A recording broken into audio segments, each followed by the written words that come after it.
Howdy y'all, my name is William Truding. I am the founder and producer of America's Battlefields, and I'm here to present a new series called A Picture is Worth 1,000 Bullets, where I go ahead and analyze key pieces of art reflected in military history. So thanks for tuning in for this first episode, and I hope you enjoy.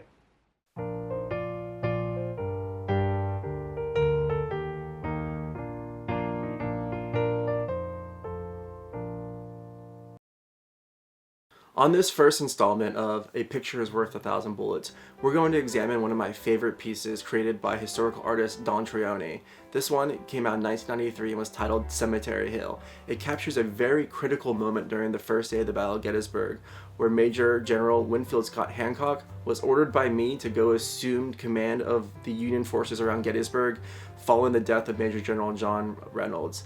And this is a great piece. It's an ensemble piece. It captures three historical figures, Winfield Scott Hancock, Major General Oliver O. Howard, as well as Brigadier General Abner Doubleday. So I love this ensemble pieces, and you get to see these different historical figures interact with each other. And it captures a very intense moment, particularly between Winfield Scott and Howard, as Howard actually outranked Winfield Scott Hancock, and he has a bit of skepticism in this as fresh Corps commanders come to assume command of the battlefield. So we're going to start off by reading the Certificate of Authenticity to give a little bit of historical context, and then we'll look and examine the pieces of the print a little bit closer.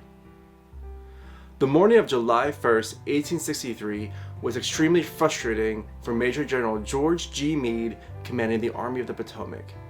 He had issued a circular to his corps commanders with details of his plan to fight a defensive battle behind Pipe Creek, Maryland. But then, around 11:30 a.m., a messenger arrived from Major General John F. Reynolds, reporting that his 1st Army Corps was engaging the enemy at Gettysburg.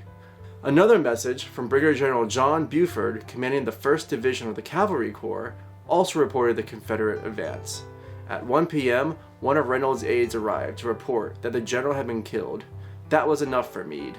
Something had to be done, and he needed better information about what was happening at Gettysburg. Together with his chief of staff, Daniel Butterfield, Meade, whose headquarters was at Taneytown, Maryland, rode over to the nearby camp of the 2nd Army Corps.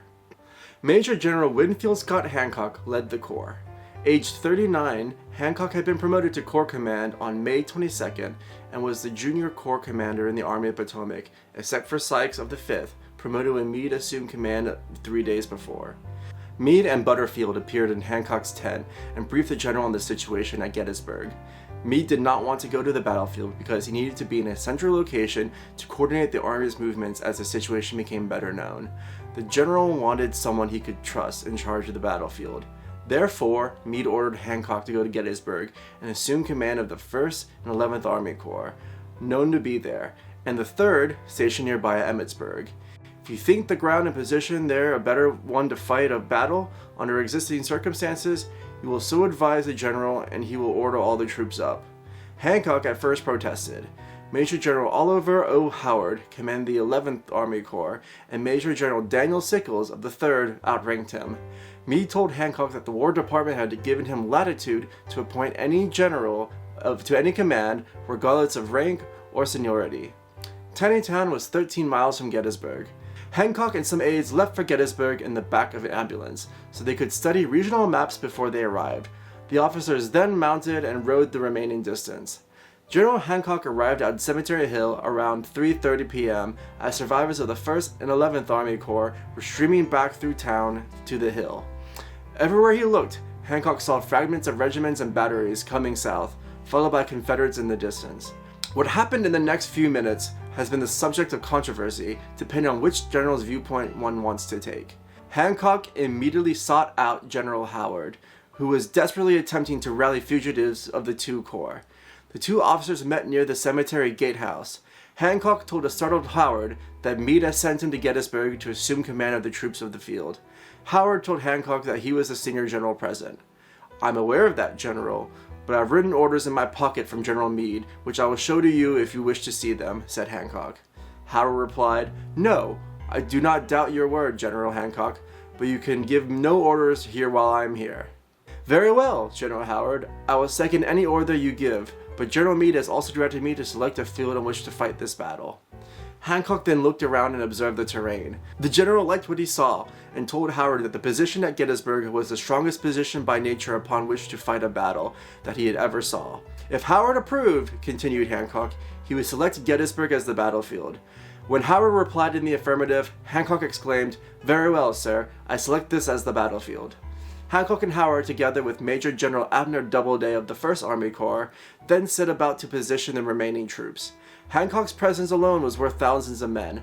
Lieutenant Edward N. Whittier of the 5th Maine Battery never forgot Hancock's commanding, controlling presence, nor the fresh courage he imparted.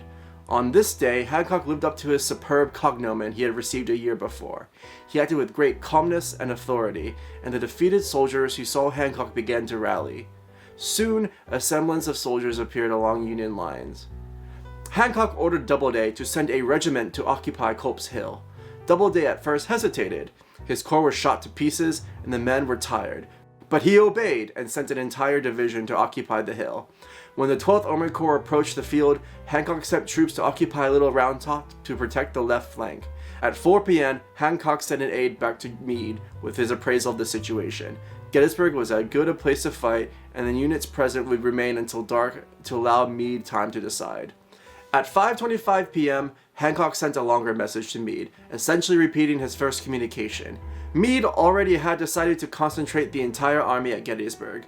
Hancock's message only served to reinforce Meade's decision. In large part due to Hancock's presence, the defeated troops had been rallied and placed in position to defy a further rebel advance. He had selected the battlefield, and now the Army of the Potomac was coming to give battle on the morrow.